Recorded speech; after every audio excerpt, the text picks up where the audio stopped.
Are you looking to get ready, be prepared, and transform your financial future? Then you've come to the right place. This is the Get Ready Money Podcast with Tony Stewart, where Tony has insightful conversations with financial experts who are changing the way we think about money. Catch up on the latest financial trends and hear practical advice from Tony and his expert guests so you can build healthy habits that work.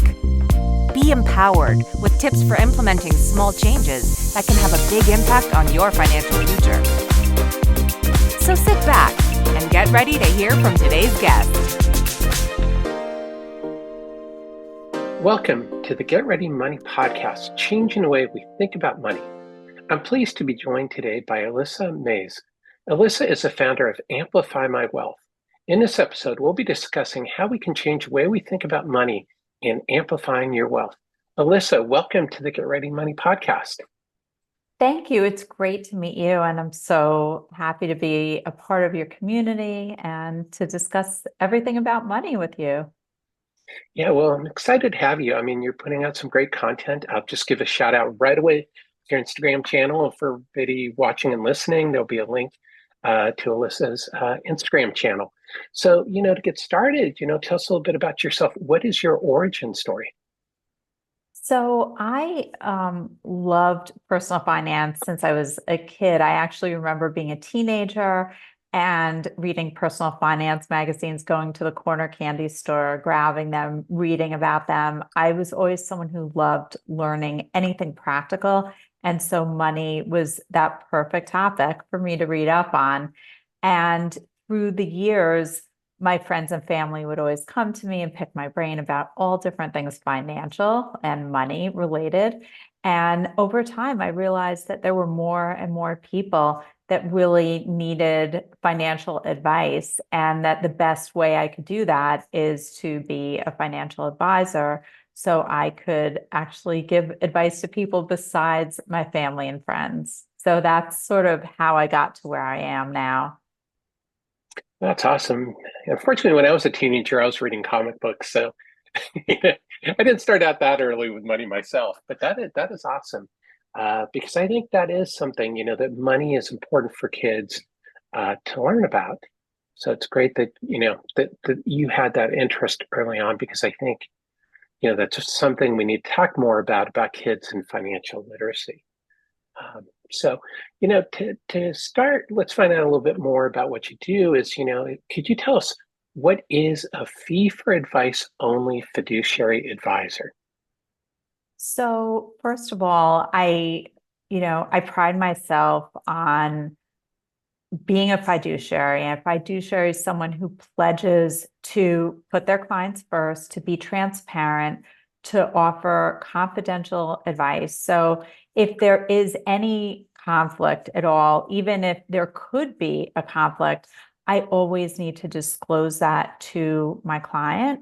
And I'm fee only and do not charge for assets under management. I don't sell insurance or annuities. So when I'm giving advice to my clients, there's no chance that I could profit from it with respect to how they act on it. So if I recommend that they get life insurance and they get it, it doesn't impact my finances one way or the other. So it removes that potential conflict of interest. As an attorney, I'm not too surprised that this is how I would see things and want to do things, to be completely transparent and remove that conflict, as that's something that was always important to me even before I went to law school. I want people to think of me as their trusted advisor and not someone who could potentially benefit. That doesn't mean that people who do benefit are not trusted, but I am making an effort to remove that conflict and put them first. So I do charge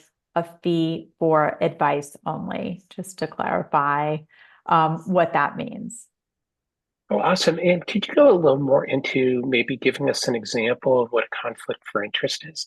A conflict of interest is?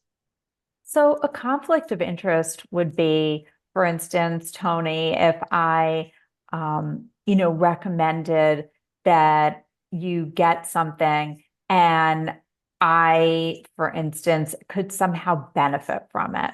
So there have been situations where people have offered me a fee if I recommend clients.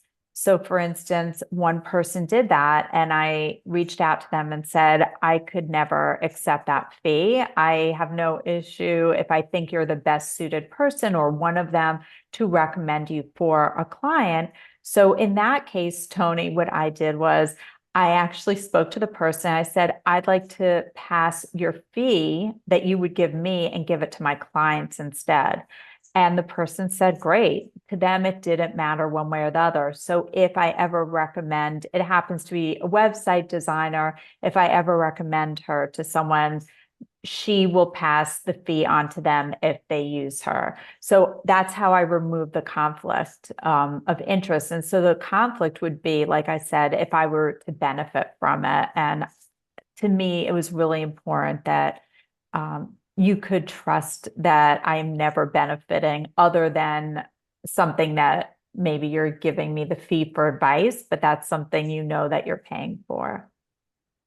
And that's awesome. I'm so glad you gave us that example because I think that's so important for people to think about when you are getting advice. You know, if you're getting free advice, there's no free advice available. You know, is what, you know, how is the person getting compensated? I think is such an important question. Is there's, yeah, as you point out, there's nothing wrong with advisors who receive commissions or AUM or, you know, some combination, but it's just good for you as a consumer to understand how your advisor is getting paid and also as an advisor when you're working with other advisors to understand their compensation system when you're referring clients to them. So that's you know, incredibly helpful stuff for people to understand. So you have a legal background. What kind of unique insights do you have on financial planning due to the legal background and perspective? So I find that I definitely, have to step away from the legal to some degree because I do not give legal advice. I am a licensed attorney, but I'm not practicing law. So I have always felt, even when I was practicing law, that you are always best suited to work with experts in whatever field that might be. So for instance, I understand estate planning more than most people do because of my legal background as well as a financial advisor.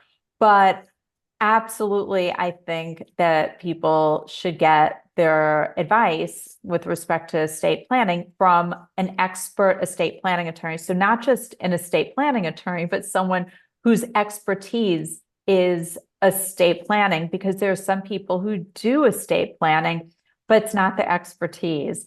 And I do think an expert in whatever you need advice on is essential. So I see everything through the legal lens, but I will not give legal advice, where I do find that sometimes financial advisors that don't have a legal background do give legal advice, which kind of blows my mind because they have no legal education at all. And they're giving legal advice all the time. So I think I'm much more mindful of that because I would definitely not want to have what I share with someone misconstrued. So instead, we discuss the different topics and I see it through the legal lens as well as the financial planning lens. And then I help create a team for my clients of the right people. So if they need estate planning, we work on it together, whether they know people already and we work with them, or they're looking for someone to help fill whatever their legal needs are. Well, that is awesome, and I think that's such a wonderful advice for people is to find people who actually, you know, are qualified in specific areas. You know, I think when we file our taxes, we do know that we need to go to an accountant for filing our taxes, but in some of these other areas, it does get a little gray. And you're right, if you're paying for an advisor to ask them, you know, what their specialty is, see if they have that specialty. And also as an advisor to be careful to not overstep the line because not only are you doing a disservice to your clients, but you know, you're putting yourself in legal peril by acting outside the scope of your qualifications and experience. So I won't dwell on that too much because we could do a whole podcast about that, staying within your scope of expertise. But let's talk a little bit about financial planning. How does a financial plan empower people? So a financial plan unto itself gives you a guideline or a template of the things that you have decided align with your values and your goals. So it gives you a place to check in. So I love it because we could all use a check-in. Even financial advisors sometimes check in on their financial plan to make sure where they are. Are they reaching the goals that they thought they would reach? And so I love the idea of a financial checkup at the very least for people to have that because it gives you insight from an expert. It gives a second set of eyes if you're the only set of eyes. Let's say you're DIY, or in some cases, you might be working with a financial advisor, and it's sometimes good to get a second opinion. Sometimes we go to a doctor and we know we're doing well, but once in a while, we like to get a second opinion with that. It's the same idea. Our financial health impacts our future, what we can afford, the lifestyle that we live now and in the future. And it also impacts stress, confidence, and so much more. So that, to me, the plan gives you that ability to check in and make sure everything is okay. I love that. A plan gives you the ability to check in and make sure everything is okay, because I think, we oftentimes miss that. And as you point out, is that second opinion is so valuable is because, sometimes it's hard to see the tree for the forest. So even as financial professionals also talk to other financial professionals about their own personal money. So it's always a good idea. So think about your own personal expertise and, if you ever backstop it by doing more research or talking to people. So that's awesome advice. So, your tagline is amplify my wealth. Can you tell us, what does it mean? Why do you say amplify my wealth? I think it's important for people to, wherever they are on their journey, whether they're living paycheck to paycheck, they're eliminating debt, or maybe they're already a millionaire, to think, amplify my wealth, that they can do that. No matter where you are in your journey, you can increase your wealth. And I think it's an important part of changing the money mindset that a lot of people have, that they think, oh, it's for that person, it's not for them, and that they are not worthy of it, or there's shame around it, and to remove that and instead think about it as something that is attainable. And so it could be, for instance, you're living paycheck to paycheck, you're trying to eliminate debt, sorry, not wealth. Definitely not that, but you're trying to eliminate debt. And so for some people, it's very overwhelming to have, especially high interest credit card debt.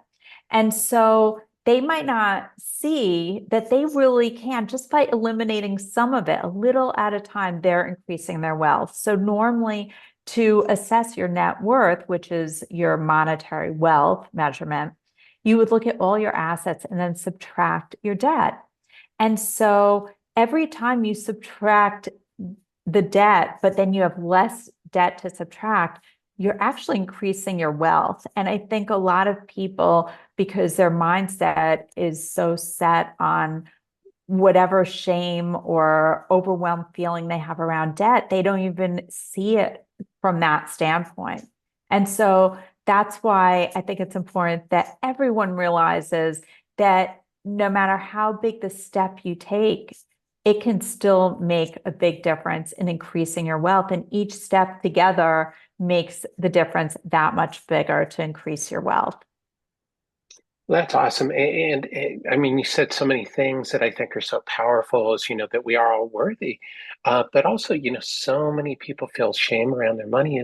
Do you have one quick piece of advice on how people can overcome some money shaming? Well, I think the most important thing is to work on your money mindset. And that's something I always work on with clients, because they are often creating barriers to their wealth that they don't even realize. And so whenever I start working with a client, it's something I work on. Brad Klontz developed a great financial money script inventory. And Okay. I use that tool because it gives me immediate insight that I can discuss with a client. And once they understand that there are some barriers that they might be creating, we then work on creating a plan and working on the habits that they develop. And through the positive habits, they change their money mindset. And it's the most amazing transformation. I've seen it happen. And it's important that people realize that you can change your money mindset. A lot of people think, oh, well, this is how I was raised, or these are the thoughts I have, and this is how it is. It is now, but it doesn't have to be forever. That's awesome. That's great advice. And for people who are watching and listening, I'll put in the link to Dr. Brad Klontz so you can read more about him. But I think you said something, positive habits are so important to any change. So, that's powerful advice. So one of the things you talk about is simplifying your finances. Why is it important to simplify your finances? It's important to simplify your finances so you're not overwhelmed. Finances don't have to be complicated and overwhelming. It's just sometimes when we're not taking care of something, just like our health, it might seem overwhelming when the doctor says you need to do X, Y, and Z. But once you break it down and you start doing it and you develop habits with it, it's pretty simple. So with clients, I make sure that we look at all the totality of your finances, but then we break it down and simplify it in a way that works for you. Because once you see it in a clearer picture, you then feel comfortable to empower yourselves to make decisions for yourself, to actually execute the decisions that you make. So that's something that I really prioritize, is making sure that the people I work with are making their own decisions. I give advice, but they make the decisions. And then I absolutely help them so they can execute the decision. I don't think that someone's going to jump on Vanguard or Fidelity and immediately, know what to do if they've never done it. But that doesn't mean you can't learn to do it. So this way you can do it in the future. So I think that's what it's all about. It's about empowering yourself, and usually simplifying it is a great first step so you're not overwhelmed. That's awesome. And I think that ties into what you were talking about earlier, that we're all worthy, that not only are we all worthy, is that we can do this ourselves, but it's going to take a little time to learn and to build confidence. So, that's, I think, important for everybody to think about is, and as an advisor, I think that's the best advisors are the ones who help their clients get to that point where they can make their own decisions, not make the decisions for their clients. So that's really powerful. So, let's get into the get ready questions. The first one is, what basic money concept do you wish people knew? Well, I know it's a popular one, but I love the concept of compounding. And so if anyone doesn't already, if you're not already familiar with it, look at irs.gov for their compound Hmm. calculator. I think it's a great resource to put some dollar amounts in to see where your money could be in the future. And basically the concept is, if you invest money and it keeps on reinvesting, you will be able to get to a different dollar amount that's larger than if you put it off, and you would then have to invest a lot more money in a shorter period of time to get to the same points. That's awesome. Well, for people who are watching or listening to this podcast, you've probably heard compound interest on probably half the episodes. So I hope it encourages you to think about compounding interest, because it is such an important concept. And I will put a link in the show notes to the irs.gov compound calculator so you can check it out. But, I'm glad you bring it up, because I think it reinforces just how valuable this concept is. for people. So the next question is, what's one simple thing people can do each year to set themselves up for financial success? I think a financial checkup is a great once a year thing to do. So you make sure that you're on course, that you haven't overlooked anything. Because part of a financial checkup, it's not just simplifying your finances, it's not just rebalancing your investments if you need to rebalance. It's also making sure are your beneficiaries the ones that you still intend to be your beneficiaries? How's your estate planning? How's your risk mitigation by using insurance? They're all different aspects of it. And I think it's just a great check-in point to see that your plan is where it needs to be and make any tweaks that might be necessary. I'm so glad you brought that up. I think this is such an important concept, is to go back and review all of your financial services and products. I'm going to do a shout out to my own book here, The Get Ready Blueprint. You can subscribe to my newsletter, get a weekly action item. It's free. As this stuff is so important. There are no set it and forget it products. As you point out, things change. And as a life insurance consultant, I can't tell you how many times I would see an ex-spouse as a beneficiary on an insurance policy. It happens. So if you have an insurance policy or you have a retirement plan that allows you to name beneficiaries, go back and check it out. This is key advice. It's free. It's very easy to do. So go ahead and do it. That's awesome advice, Alissa. Thank you. So Alissa, the next question is, what's one habit that people can change when it comes to their money? Well, one habit that there are so many habits I like, but one of them is to pause before spending. I think a lot of times, it's, instant, we know we can afford it or we think we can, and we just spend it. And then maybe it doesn't align with our values. So I think it's really important to figure out what you value most. Make sure you have an expense plan that aligns with what you value most. And then pause before you spend. Do you really need it? Does it align with your values? Is there a less expensive alternative? I mean, there are so many different things that you can ask yourself, but pause before you spend. Most things, if you don't get them that instant, will not be the make or break of your life. So I definitely think overall, the financial benefits outweigh if you pause before you spend your money. I think that's such valuable advice. And the other thing too is I think that's important for people is that if you're feeling pressured to buy a financial service or product and you're being told that, hey, you got to do it today, that's a warning sign. That not only do pause before you maybe buy that new pair of Air Jordans, but also pause before you buy a financial service or product and really think, is this the right financial service or product for me? So absolutely. powerful.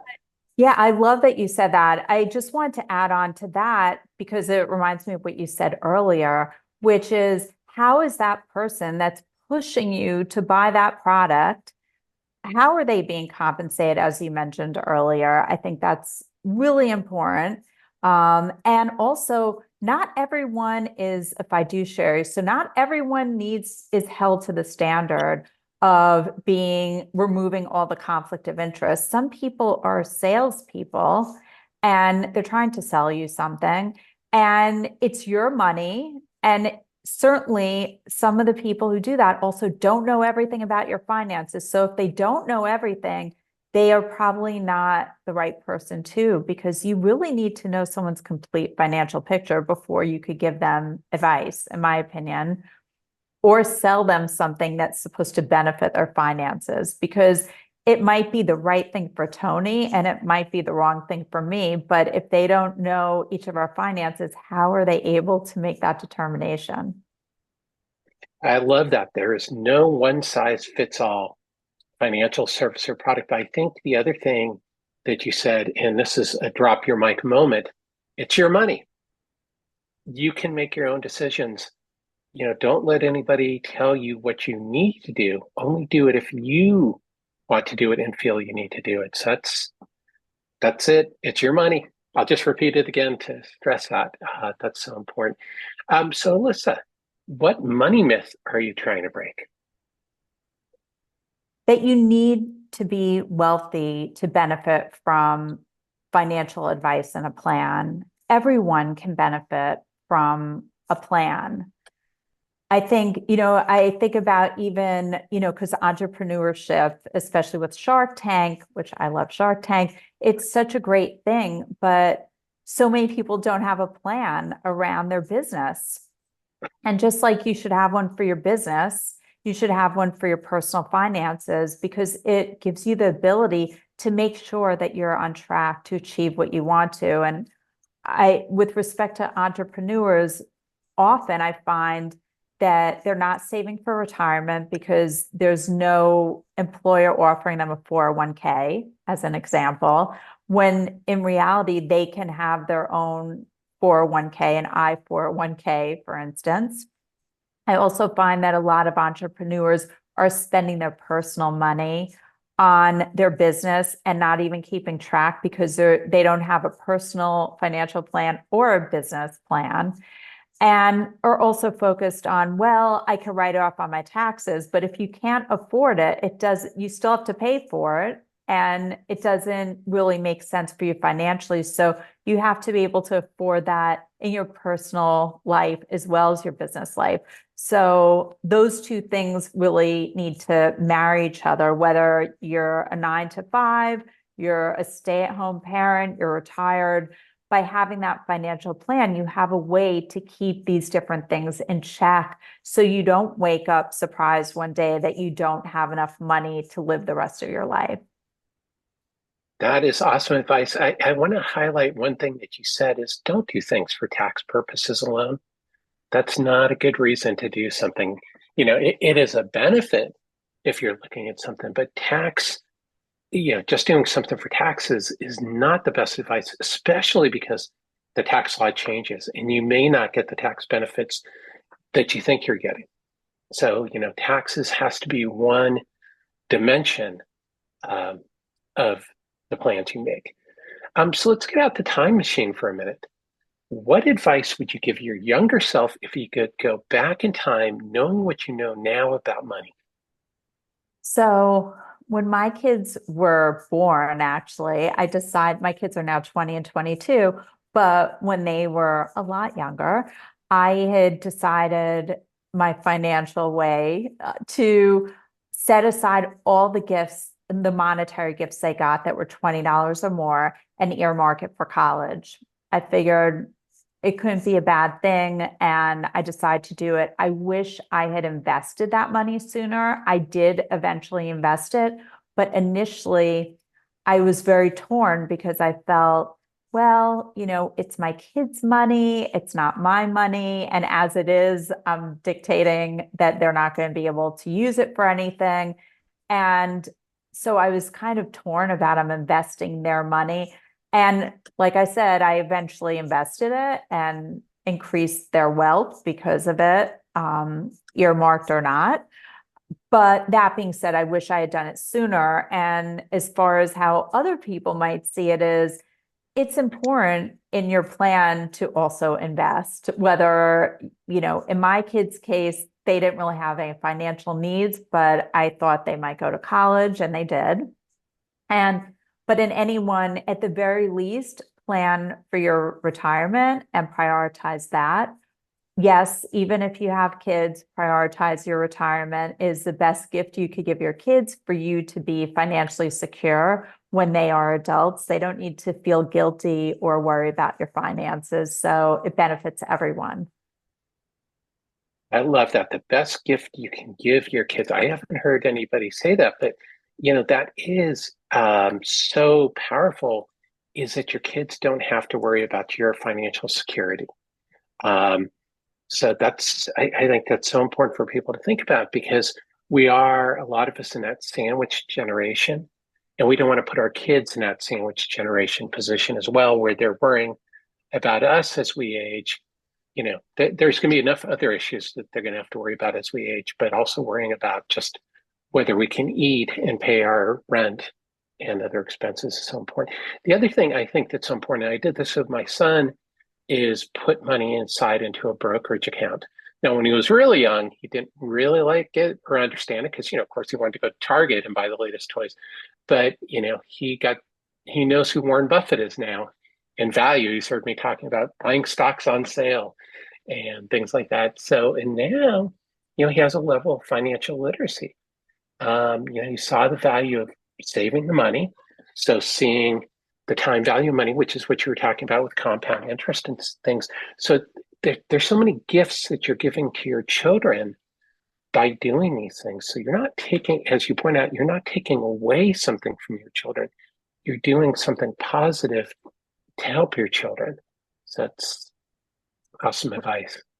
Right. Well, you and I see eye to eye on this. So it's definitely not everyone feels the same way. I have spoken to people who feel their kids deserve certain things. So, but like I said, I agree, obviously, and think teaching, being transparent with our kids about money will also give them the ability, like you said, to do better with their money. And I mean, my kids started working and earning money when they were in ninth grade.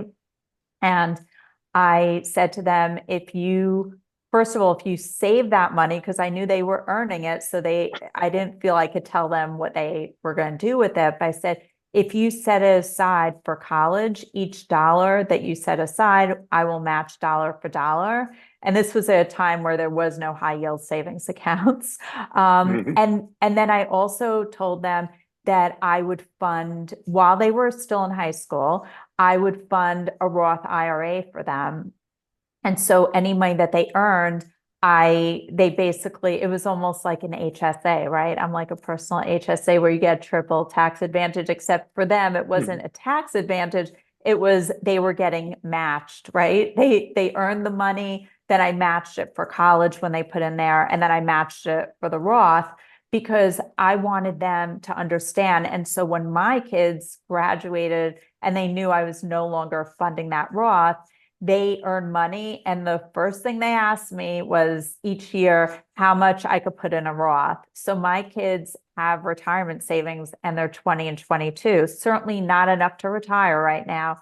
But as we discussed, it'll compound and grow. So I think having those open conversations can change other people's lives, not only your kids, but your spouse, your friends. I love when people are open about their finances because then everyone can benefit from it. Yeah, no, that's such powerful advice. One is just, as you said, be transparent with your kids. Talk to them about money.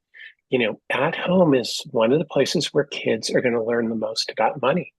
But that comes down to your own personal feelings about money and not being ashamed of your money. Doesn't mean you have to be a money master. These are just things that you can talk about, so that's wonderful advice. So, to close out, Alissa, what is your number one tip on changing the way we think about money?